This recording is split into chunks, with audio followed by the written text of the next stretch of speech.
नमस्कार मित्रों। सावन के पावन महीने में सभी शिव भक्तों को कृष्णावाणी की तरफ से हार्दिक शुभकामनाएं। मित्रों, मनुष्य जाति को हमेशा क्यों लगता है कि पुण्य कर्म करने वालों को स्वर्ग की प्राप्ति होती है तथा पापी क्रूर निर्दयी लोगों को नरक में जगह मिलता है, लेकिन आप बिल्कुल गलत है।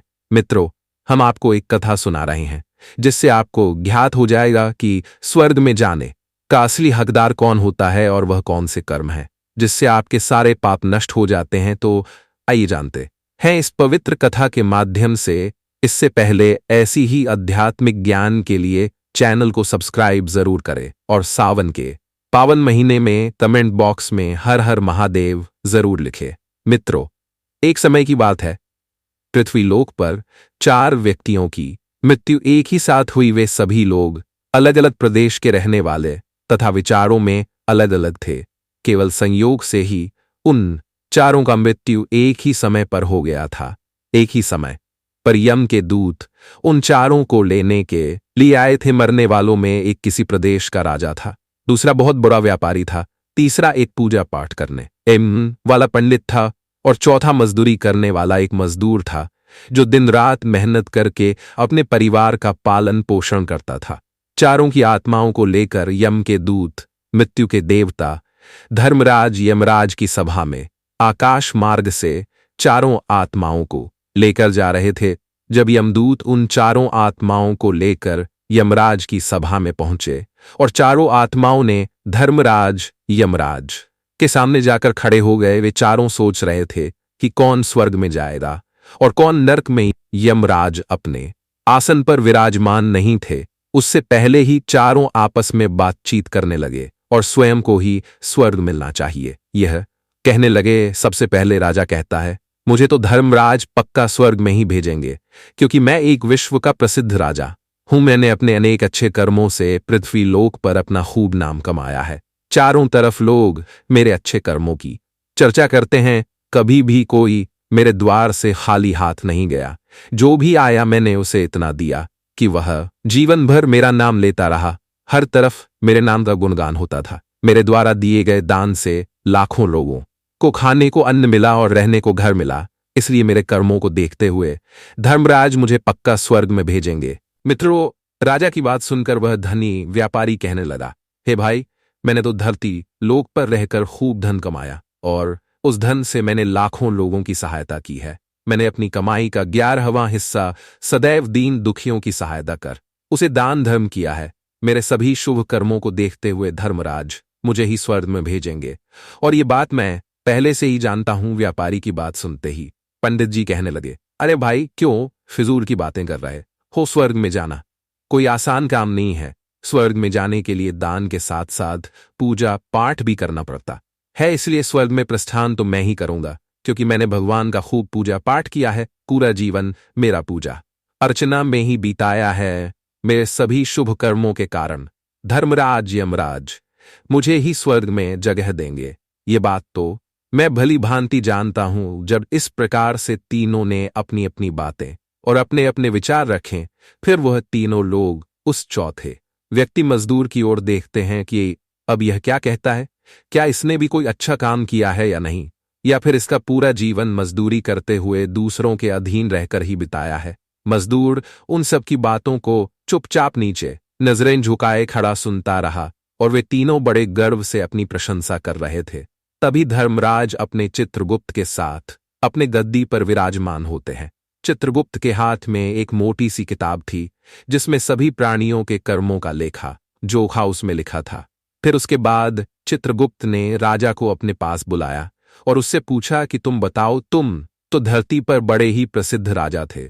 तुम अपने जीवन में कौन कौन से शुभ कर्म किया है तथा कितने लोगों को दुख दिया है और कितने लोगों का भला किया है। मैं अपनी किताब में देखकर फैसला करूंगा कि आप स्वर्ग में जाने के अधिकारी हैं या नहीं। तब बड़े गर्व के साथ राजा अपने कर्मों को बताता है। हे भगवान, मैं एक बहुत बड़े राज्य का राजा था। मेरा राज्य बड़ा ही समृद्ध और खुशहाल था। मेरे राज्य में दिन दुखिया गरीब लोग बहुत ही कम थे और सब मेरी छत्रछाया में बड़े ही सुखपूर्वक के साथ अपना जीवन यापन कर रहे थे। मैंने अपने राज्य के लोगों को किसी भी चीज की कमी नहीं होने दिया। मेरे यहां हर भूखे को भोजन मिलता था। लाखों की धन संपत्ति उन्हें रोज दान में दी जाती थी। हमारे राज्य के लोग मुझसे बहुत खुश रहते थे। दिन रात में यही मेरे जीवन के अच्छे कर्म है। राजा की बात सुनकर चित्रगुप्त ने अपनी पुस्तक उठाई और उसमें देखकर राजा को बताया कि जो तुम बोल रहे हो वह सर्वथा सत्य है। तुमने अपनी प्रजा को बहुत सुख दिया है, परंतु इसके साथ साथ तुमने बहुत बड़ा अपराध भी किया है। तुमने अपनी राज्य की सीमा को बढ़ाने के लिए जितने युद्ध लड़े हैं, उन युद्धों में हजारों लाखों की संख्या में सैनिकों की जान गई है। उन सब की मृत्यु का कारण तुम हो, उनके परिवार और उनके बच्चों को अनाथ करने वाले तुम हो, तथा उनके स्त्रियों को विधवा बनाने वाले भी तुम हो। तुमने अपने ही सैनिकों के परिवारों को हमेशा दुख दिया है। युद्ध लड़कर राज्य बढ़ाने से अच्छा था कि तुम अपने पड़ोसी देशों से मित्रता करते, उनके साथ व्यापार करते। आपका राज्य तब भी सुख समृद्ध और संपन्न रहता। तुमने अपनी प्रजा को नहीं, सैनिकों को सुखी बनाया है, इसलिए तुम स्वर्ग के अधिकारी नहीं हो। ये बात सुनकर राजा चुपचाप पीछे हो गया। उसके बाद चित्रगुप्त ने व्यापारी से पूछा, तुमने धरती पर कौन कौन से अच्छे कर्म किए हैं?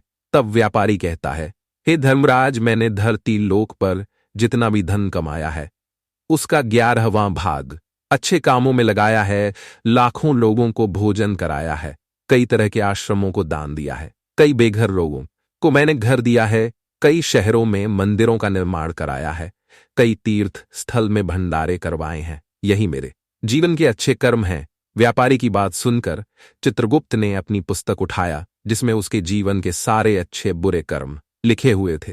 चित्रगुप्त ने कहा कि देखो, तुम जो कहते हो वह सत्य है। तुमने धरती पर खूब दान धर्म किया है, पर तुम्हारा पाप यह है कि तुमने धरती पर जो दान धर्म किया है वह तुमने उस कमाए हुए पैसे से किया है, जिसको कमाने के लिए तुमने बहुत झूठ बोला है, बहुत ठगी की है।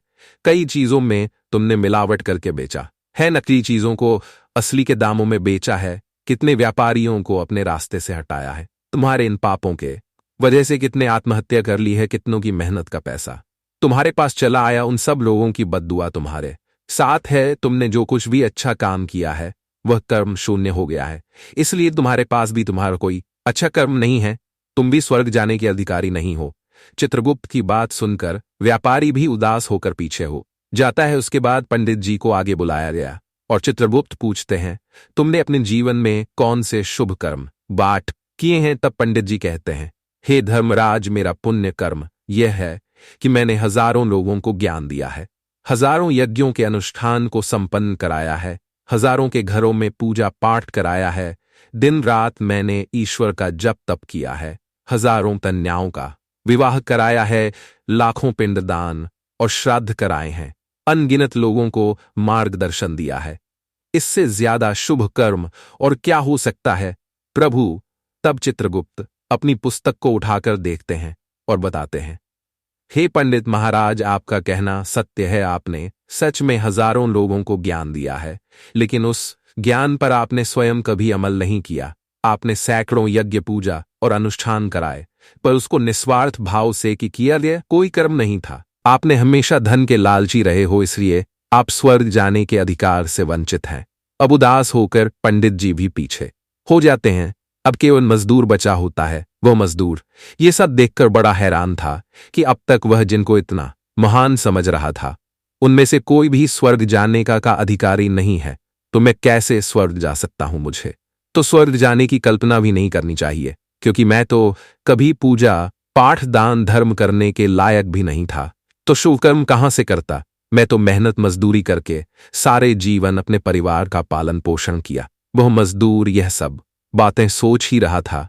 इतने में चित्रगुप्त ने उसे भी बुला लिया और उससे पूछा, बताओ तुमने क्या किया है? किंतु वह मजदूर तो पहले से ही कहने लगा, है धर्मराज, मैंने धरती पर एक गरीब के घर में जन्म लिया था। दान हवन पूजा पाठ करने के मैं लायक ही नहीं था, तो मैं शुभ कर्म कहां से करता? मैं तो अपने परिवार का पालन पोषण बड़ी मुश्किल से करता था। मुझे पता है धर्मराज, मैं स्वर्ग जाने का अधिकारी नहीं हूं। मैंने धरती पर भी नर्क भोगा है और आगे भी नर्क में ही भोगना होगा। किंतु हे धर्मराज, यहां पर भी मेरी एक इच्छा है। मैं स्वर्ग में तो नहीं जा पाऊंगा, लेकिन मैं एक बार स्वर्ग को अपनी आंखों से देखना चाहता हूं। इससे अधिक मेरी कोई इच्छा नहीं है, क्योंकि मजदूरी के बाद लोगों की सेवा करने हेतु समय ही नहीं बचता था। बचा हुआ समय मैं अपने बूढ़े माँ बाप की सेवा में लगा देता था। उनको मैं खिलाता पिलाता, उनके वस्त्र बदलता। यही मेरी दिनचर्या थी। मुझे तो मंदिर में जाने का भी अवसर ही नहीं मिला। मजदूर की बात सुनकर चित्रगुप्त ने अपनी किताब में देखकर पूछा, हे मजदूर, तुम ध्यान से सोचकर बताओ, तुम कभी तो कोई शुभ कर्म किया होगा। तब मजदूर अपने पूरे जीवन के घटनाक्रम को अच्छे से याद करता है। तब उसे याद आता है कि एक बार उसे बहुत तेज भूख लगी थी। वह रोटी खाने के लिए बैठा था। तभी वहां एक बहुत ही कमजोर दुबला पतला कुत्ता टहलता हुआ आ गया, जो ठीक से चल भी नहीं पा रहा था। वह आकर मेरे सामने बैठ गया और मेरी रोटी को गौर से देखने लगा। मैं समझ गया कि वह कुत्ता बहुत भूखा है। मेरे अंदर से आवाज आई कि बेजुबान जानवर को छोड़कर तू अकेला कैसे खा सकता है। मैंने वह रोटी स्वयं ना खाकर उस कुत्ते को खिला दिया। उस दिन मैं पूरे दिन भूखे पेट रहकर ही काम किया। मजदूर की बात सुनकर चित्रगुप्त बहुत खुश हुए और उसका हाथ पकड़कर बड़े सम्मान से उसे स्वर्ग की ओर लेकर गए और बोले, वास्तव में आप ही स्वर्ग में रहने के अधिकारी हो। बेजुबान प्राणियों पर दया दिखाना ही सबसे बड़ा शुभ कर्म होता है। मनुष्य जो भी कार्य निस्वार्थ भाव से करता है, सच में उसे सबसे बड़ा पुण्य मिलता है। निस्वार्थ भाव से किया गया कर्म आपके सभी पापों को नष्ट कर देता है। लोगों से लालच और स्वार्थ भाव से किया गया शुभ कर्म भी फलदायी नहीं होता है। इसलिए ध्यान रखना, जीवन में अच्छे कर्म सच्चे भावना के साथ करना चाहिए। ऐसा ना हो कि आपने किसी से धन छीनकर या चुराकर कर्म में लड़ा दिया हो। वह कर्म आपको कभी फलदायी नहीं होता। मित्रों, स्वर्ग में वही व्यक्ति जाता है जिसने निष्काम और निस्वार्थ भाव से प्राणियों की सेवा की हो।